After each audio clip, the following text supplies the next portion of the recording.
दमदार उत्तराखंड एक्सप्रेस आप देख रहे हैं। मैं हूं आपके साथ शीनम शर्मा। उत्तराखंड में बारिश का दौर शुरू हो गया है और बारिश के दौर के बीच कुमाऊं के सभी जिलों के लिए आज तेज बारिश का अलर्ट जारी कर दिया गया है। वहीं अलर्ट के बाद कुमाऊं के 6 जिलों में सभी स्कूल, कॉलेज और आंगनबाड़ी केंद्रों को बंद रखा गया है। कुमाऊं में बारिश की वजह से कई जगहों पर नुकसान हुआ है। कई सड़कें बंद हैं, जिन्हें खोलने का काम जारी है और इसके साथ ही नदियां और बरसाती नाले भी उफान पर हैं।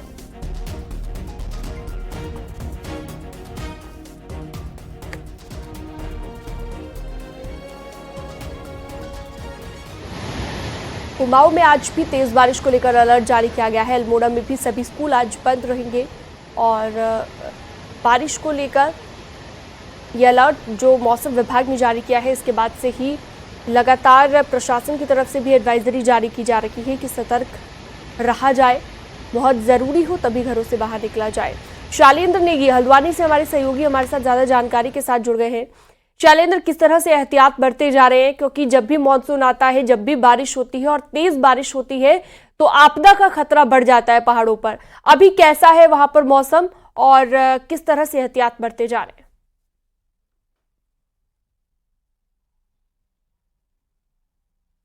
से लेकर के जो चंपावत और पिथौरागढ़ जो कि सीमांत जिले हैं, विशेष तौर पर जो पिथौरागढ़ जो है नेपाल और चीन बॉर्डर पर पड़ता है, वहां तक लगातार पिछले 72 घंटे से बारिश का सिलसिला जारी है, जिसके कारण 100 से ज्यादा सड़कें कुमाऊं में बंद हो चली हैं। और जो मौसम विभाग का अलर्ट है, उसी को देखते हुए जो 6 के 6 डीएम हैं, उन्होंने यह फैसला लिया है कि जितने भी आंगनबाड़ी केंद्र और स्कूल हैं उनको बंद रखा जाएगा। आप अनुमान लगा सकते हैं, मैं छाता लेकर के इस समय रिपोर्टिंग कर रहा हूं और बारिश देखिए, ये तो मैदानी इलाका है कुमाऊं का और बिल्कुल झमाझम बारिश हो रही है। और ये 72 घंटे से ये सिलसिला है जो थमने का नाम नहीं ले रहा, लोगों के लिए मुसीबत बन चुका है।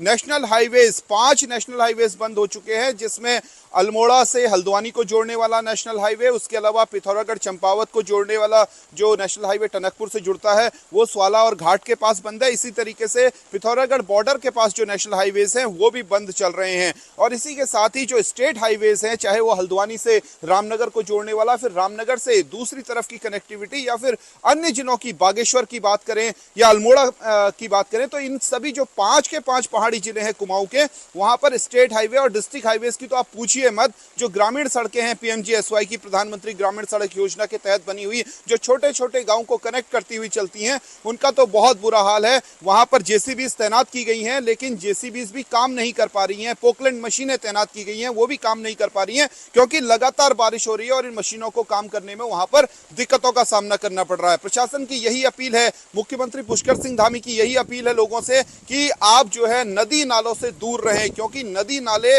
उफान पर हैं पूरी तरीके से। चाहे हम हल्द्वानी में कोसी है, रामगंगा है, गौला है, उसके साथ ही जो पिथौरागढ़ के सीमा का इलाका है, वहां पर भी काली नदी पूरी तरीके से उफान पर है। शारदा है टनकपुर में, वो पूरी तरीके से उफान पर है। 2 लाख क्यूसेक से ज्यादा पानी जो है वो शारदा नदी से छोड़ा गया है।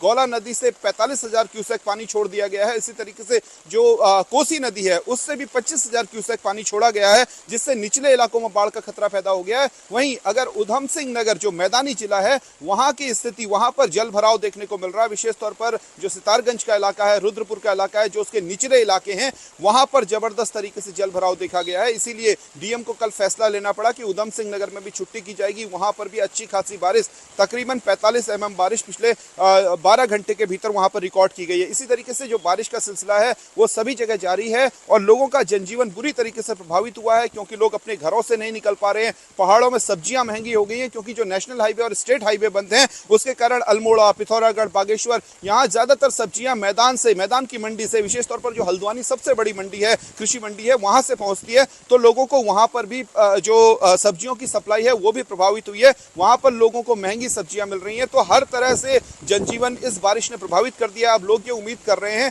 कि ये बारिश रुके, क्योंकि 72 घंटे से ये बारिश जारी है और अभी भी जो मौसम विभाग का अलर्ट है वो यही है कि आप सावधान रहिए, क्योंकि बारिश का सिलसिला फिलहाल थमने का नाम नहीं ले रहा है। और मौसम विभाग यही कह रहा है कि आप अलर्ट रहिए और प्रशासन भी जो लगातार मुस्तैद है, चाहे वो नदी नालों के किनारे है या फिर जो कॉलोनियां हैं जहां पर जल भराव की स्थिति है, जो मेन सड़कें हैं जहां पर जल भराव की स्थिति है, स्पेशल फोर्सेस बनाई गई हैं नगर निगम, नगर पालिका की तरफ से, जो कि क्विक रिस्पांस टीम है वो वहां पर पहुंच रही है। जहां पर भी जल भराव है उन्हें खोलने की कोशिश की जा रही है, लेकिन इसके बावजूद जो है निचले इलाकों में जलभराव देखने को मिल रहा है और ऊपरी इलाकों में जो नदी नाले गाड़ गधेरे हैं वो पूरी तरीके से उफान पर है, जिससे जनजीवन बहुत बुरी तरीके से प्रभावित हो रहा है।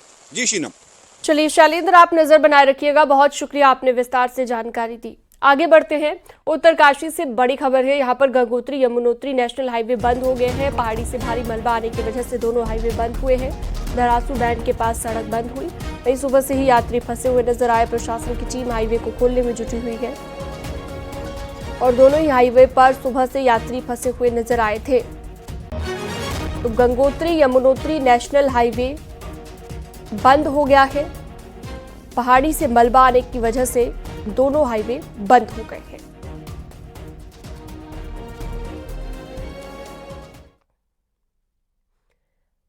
रामनगर के मोहान में अब हल्द्वानी रोड पर चकलुवा के पास बना कलमठ भी टूट गया है। यहां पर लगातार बारिश हो रही है, जिसके चलते कालाढूंगी हल्द्वानी रोड पर बना चकलुवा के पास कलमठ का आधा हिस्सा टूट गया है, जिसके बाद आवाजाही बंद हो गई है। कलमठ टूटने से रामनगर का हल्द्वानी से संपर्क कट गया है।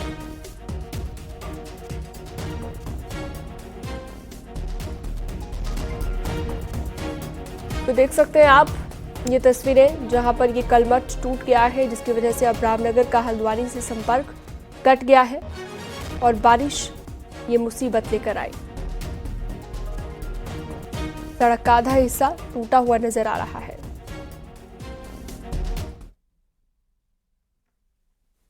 पिथौरागढ़ में लगातार हो रही तेज बारिश के कारण नदियां उफान पर है। भारत नेपाल को बांटने वाली काली नदी चेतावनी का स्तर पार कर चुकी है।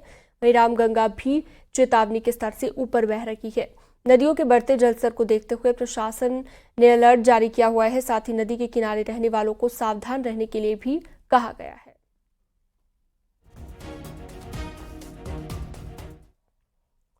हरिद्वार से कानपुर तक जाने वाली उत्तराखंड गंग नहर को बंद कर दिया गया है। पहाड़ों पर लगातार हो रही बारिश के चलते गंगा नदी में सिल्ट बहकर आ रहा है, जिसकी वजह से भीमगोड़ा बैराज से यूपी सिंचाई विभाग ने गंग नहर का पानी रोक दिया है। बैराज और चैनल गेट पर सिल्ट जमा होने की वजह से ये दिक्कतें आ रही है। एहतियातन तौर पर यूपी सिंचाई विभाग की ओर से ये कदम उठाया गया।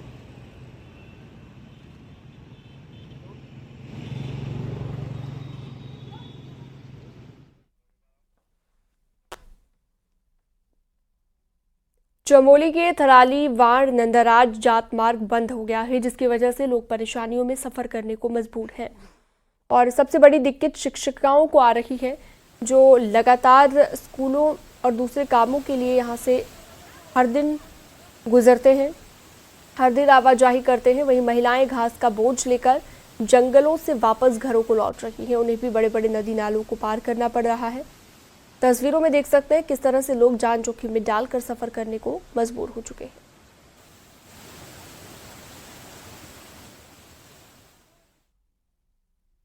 विगत 4 सालों से हमारा ब्रोकोट गदेरा जो है कि हर साल टूटते जा रहा है और यहाँ पर हर बार जो है रोड ब्लॉक होती जा रही है। हम शासन प्रशासन से कई बार गुहार लगा चुके हैं और पीडब्ल्यूडी विभाग को कई बार कह चुके हैं कि यहाँ पे वैली ब्रिज पुल होना चाहिए था। मौसम विभाग के रेड अलर्ट के बीच सचिव आपदा प्रबंधन ने स्टेट डिजास्टर कंट्रोल रूम पहुंचकर वीडियो कॉन्फ्रेंसिंग की और सभी जिला आपदा प्रबंधन अधिकारियों से अपडेट लिया। सचिव ने नेशनल हाईवे, स्टेट हाईवे के साथ ग्रामीण सड़कों को लेकर भी निर्देश दिए। जो मार्ग बंद है उन्हें जल्द खुलवाने के लिए आदेश दिए। अलकनंदा समेत नदियों के जलस्तर को लेकर डीडीएमओ से जानकारी ली। सचिव ने निर्देश दिए कि आपदा प्रभावितों को राहत राशि देनी न हो। 15 जून से लेकर अभी तक बांटी गई राहत राशि और लंबित मामलों की रिपोर्ट भी मांगी गई है।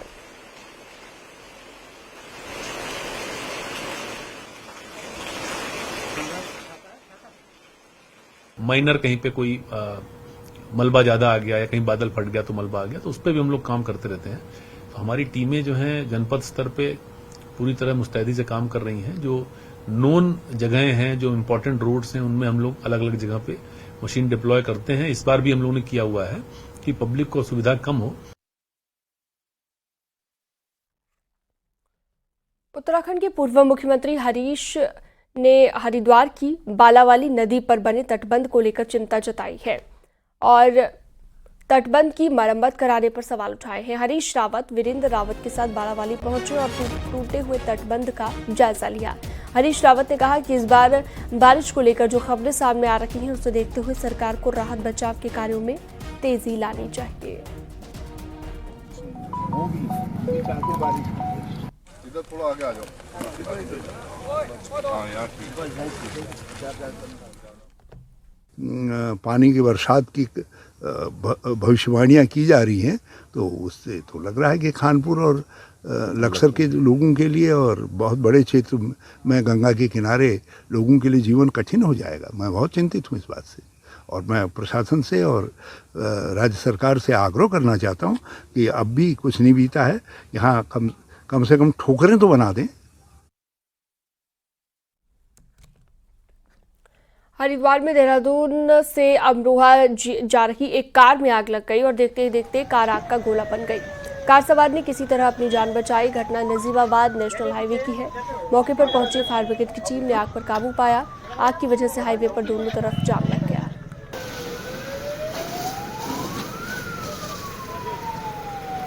दिखाओ इनको,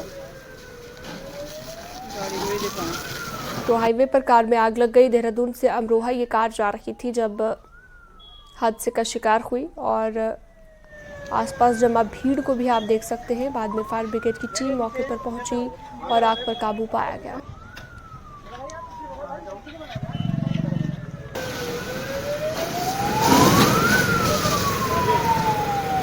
दिखाओ इनको।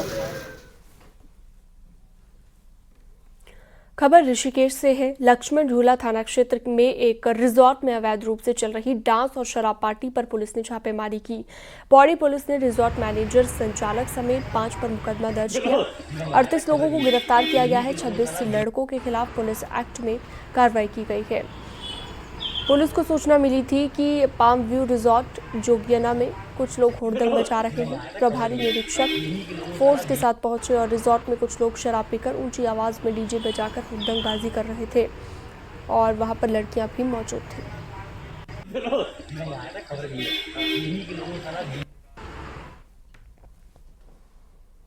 मंगलौर विधानसभा में उपचुनाव को लेकर अब पुलिस प्रशासन अलर्ट मोड पर है। पुलिस के जवानों ने मंगलौर क्षेत्र में फ्लैग मार्च निकाला और सभी से मतदान करने की अपील की है। इस मौके पर कई थाना क्षेत्रों के एसएचओ भी यहां पर मौजूद रहे।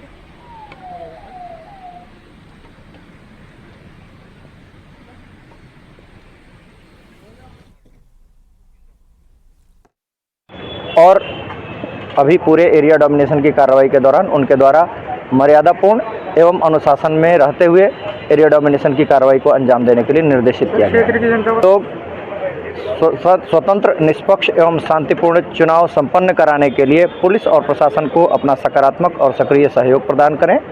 हम सभी लोग स्वतंत्र, निष्पक्ष एवं शांतिपूर्ण चुनाव कराने के लिए प्रतिबद्ध हैं। मुख्यमंत्री पुष्कर सिंह धामी ने रविवार को पीपलकोटी में बद्रीनाथ उपचुनाव का प्रचार किया और बीजेपी उम्मीदवार राजेंद्र भंडारी के लिए जनता से वोट की अपील की। सीएम धामी ने कहा कि पीएम मोदी का उत्तराखंड से खास लगाव है। साथ ही कहा कि सड़कों का तेजी से निर्माण हो रहा है, जिससे चारधाम की यात्रा आसान हुई। कांग्रेस पर भी सीएम ने निशाना साधा। और भाई है कि वहाँ जाना जरूरी है। यहाँ की 2 बड़ी दिक्कतें हैं। राज्य से कितना लगाव है, उत्तराखंड देवभूमि से लगाव है। वो यात्रा आने वाले समय में कुछ ही घंटों में पूरी हो जाएगी। केदारनाथ जी जाने के लिए रोपवे का शिलान्यास हो, हेमकुंड साहब जाने के लिए रोपवे का शिलान्यास, उसका शिलान्यास होकर आगे की कार्रवाई चल रही है। ऐसे अनेक काम आज चल रहे हैं। केदारनाथ जी का नवनिर्माण, पुनर्निर्माण हो रहा है। एक कोने से दूसरे कोने को जोड़ने वाली सड़कों का निर्माण हो रहा है। ऐसे अनेक काम आज इस क्षेत्र में हो रहे हैं। इसके साथ साथ जोशीमठ के पुनर्विकास के लिए मास्टर प्लान के तहत 1658 करोड़ रुपए की रिकवरी और रिकंस्ट्रक्शन योजना को भी भारत सरकार ने, आदरणीय मोदी जी ने और आदरणीय गृह मंत्री जी ने मंजूरी दे दी है। उपचुनाव के लिए सीएम धामी का धुआंधार प्रचार जारी है। सीएम धामी की गोपेश्वर में जनसभा है, जिसके साथ ही पोखरी में भी सीएम धामी जनसभा को संबोधित करेंगे और बीजेपी उम्मीदवार राजेंद्र भंडारी के लिए वोट मांगेंगे। 10 जुलाई को उपचुनाव की वोटिंग होनी है।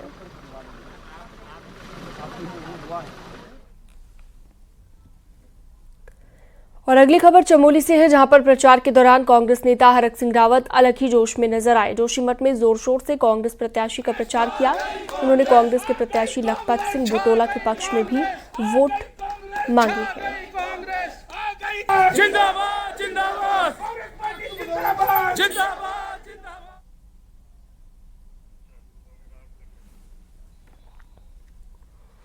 सांसद अजय भट्ट ने विपक्ष पर निशाना साधा। अजय भट्ट ने कहा कि संसद में विपक्ष का रोल सही नहीं रहा है, विपक्ष बचकाना और नादान है। अजय भट्ट ने कहा कि विपक्ष हिट एंड रन की थ्योरी पर काम कर रहा है। मैंने कहा विपक्ष बहुत बचकाना है, नादान है, और जो हमारे नेता प्रतिपक्ष हैं उनको ज्ञान वास्तव में नहीं है। मैं तो समझता था तो बहुत विद्वान है, पर उन्होंने एक चीज़ पकड़ी है, हिट एंड रन, मारो और भागो। कुछ भी गलत बात कह जाओ और उसके बाद सुनने के लिए तैयार ही ना रहो।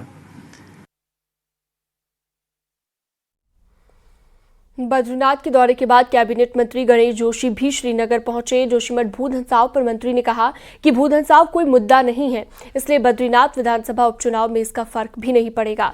मंत्री ने कहा कि यहाँ के लोग विकास चाहते हैं जो बीजेपी करेगी। बद्रीनाथ क्षेत्र में भी किसानों को सरकार की योजना का फायदा पहुंचा है।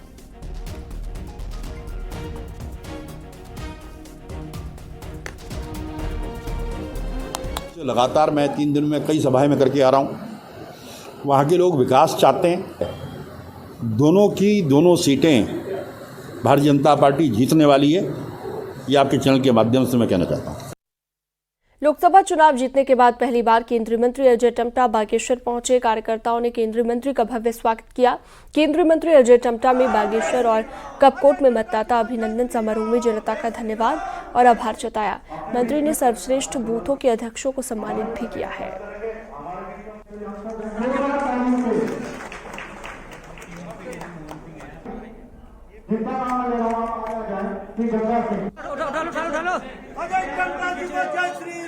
जीतने के बाद हम सब लोग कार्यकर्ताओं का भी धन्यवाद दें, उनका आभार भी करें, और जो उन्होंने मेहनत की उस मेहनत का परिणाम भी उन्होंने अपनी अपनी बूथों में ला करके दिया। उससे लेकर के बागेश्वर तक के काम का सर्वेक्षण का काम पूरा हुआ है, और वहीं रामनगर से लेकर चकुटिया गैरसैंण के रेलवे लाइन का भी सर्वेक्षण का काम पूरा हुआ है, और ये काम को भी हम बहुत जल्दी करेंगे। रुद्रप्रयाग में ट्रांसफर को लेकर राजकीय प्राथमिक शिक्षक संघ ने नाराजगी जताई है। मुख्य विकास अधिकारी के ऑफिस में नारेबाजी कर विरोध जताया गया। टीचर्स का आरोप है कि सीडीओ की अध्यक्षता में बनी समिति के मनमाने तरीके से ट्रांसफर किए जा रहे हैं।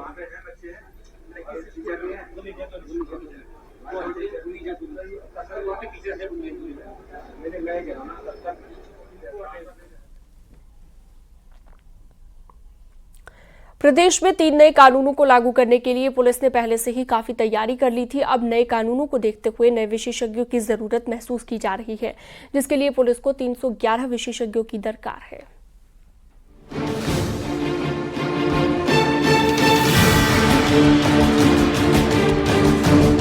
प्रदेश में 3 नए कानूनों को सही से धरातल पर उतारने के लिए पुलिस विभाग ने शासन से 311 पदों की मांग की है। इनमें फॉरेंसिक विशेषज्ञ, साइबर विशेषज्ञ और ड्राफ्ट्समैन के साथ विधिक सलाहकार के पद शामिल हैं। पुलिस नए कानून के तहत एफआईआर दर्ज करने लगी है, लेकिन पुलिस के सामने अब चुनौती है तो घटनाओं के खुलासा करने की, क्योंकि नए कानूनों में साक्ष्य संकलन के लिए डिजिटल एविडेंस पर ज्यादा फोकस किया गया है।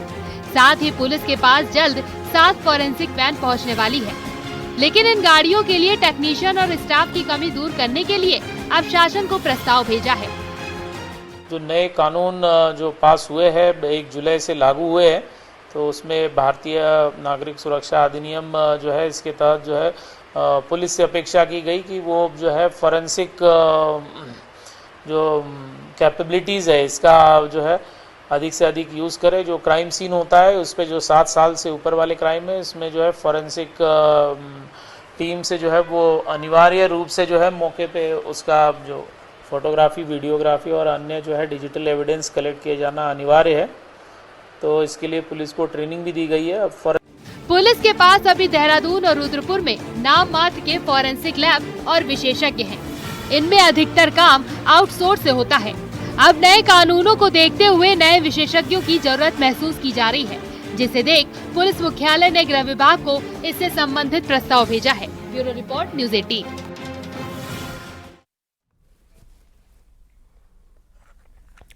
रामनगर के तराई पश्चिमी वन विभाग में फाटो जोन अब अक्टूबर में ही खुल सकेगा।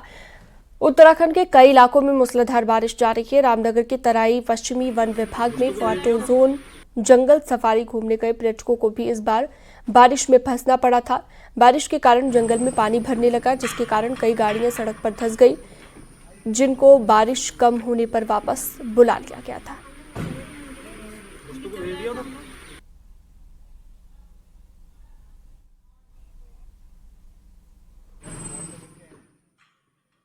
अभी तो प्लान ये है कि इस समय जो हमारा डे विजिट था और नाइट स्टे था वो इसलिए बंद किया गया क्योंकि अंदर रोड्स की हालत बड़ी ख़राब हो गई है और जो मालदन से हमारे फाटो गेट तक जाने वाले रोड विशेषकर वो बहुत ख़राब हालत में है। तो इसलिए उसको रिपेयर करने का और उसको ठीक करने का प्रयास चल रहा है। वो जैसे ही ठीक होगा उसके बाद में खोलेंगे, लेकिन अभी तक तो ये उम्मीद है कि पहले अक्टूबर से हम जो उनको खोलने की स्थिति में होंगे। मसूरी में भगवान जगन्नाथ की रथ यात्रा धूमधाम से निकाली गई। सुंदर रथ पर सजाकर भगवान श्री कृष्ण, भाई बलराम और बहन सुभद्रा को शहर की सैर कराई गई। इस दौरान यात्रा रथ को भक्तों ने हाथों से खींचा। रास्ते भर भगवान की जयकारे और झूमते हुए लोगों का जत्था चलता रहा। रथ यात्रा से पहले जगन्नाथ मंदिर में स्नान के बाद जगन्नाथ का अभिषेक भी किया गया। उनकी विशेष आरती निकाली गई। आपको बता दें कि हिंदू धर्म में भगवान विष्णु के अवतार कृष्ण को जगन्नाथ के नाम से जाना जाता है।